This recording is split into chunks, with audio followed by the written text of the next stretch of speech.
Good afternoon, Mr. President. It's an honor to be here. I'm Kristen Gaspar, representing the largest county here today, San Diego County. I have 3.5 million constituents that I'm responsible for their public safety. If you look around this room, your tiny but mighty team, this is what Governor Brown classifies as low-life politicians. Well, here we are. You've heard about the problems, you've heard about the statistics, and I could have thought of a million things to say to you. I have a stack of 3,000 emails in my office. These are the emails that have come in, thank yous, people supporting what we're doing, and I have a tiny little stack of less than 50 where people are very upset with what we're doing in San Diego. How's the wall going? It's going. We're getting built, right? They wanted it so badly, San Diego, they wanted it so badly. And I said, you know, if we build it, we will lose a big constituency because there won't be anybody saying we want the wall. But we had to build it. So I know they're very happy about it. Well, and I'd like to share with you a story because sometimes humanizing the issue is really important. And a family reached out to me.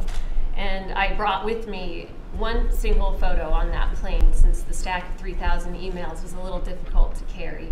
But that photo was the last photo taken of 27-year-old Alexander Mason, who was gunned down by an illegal immigrant who had previously been deported.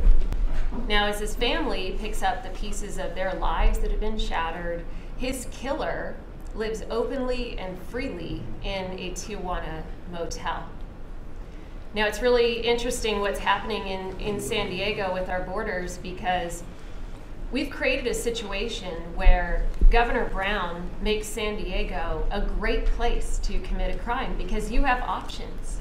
You can either be across the border in a matter of minutes and shielded by Mexico, or you have the option of simply staying put, shielded by Governor Moonbeam.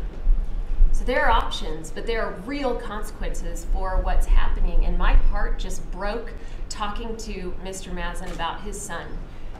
And he described his son dying like a filthy rat in a parking lot, while this killer gets to just live freely in Mexico and being robbed of ever having the opportunity to have grandchildren.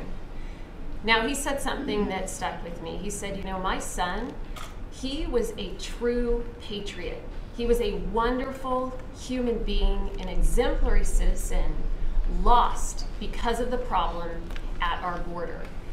So this case and so many others, these are the faces. This is what we're fighting for. And we're all in because we're going to fight to protect our public safety, and we are going to speak freely about this issue until we can look back at our own children and guarantee their safety in our community. Thank you for your advocacy. Well, thank you very much. And do you find Mexico helps or does nothing for us? Mexico does not help with cases like this because it will take years. Mexico does nothing for us.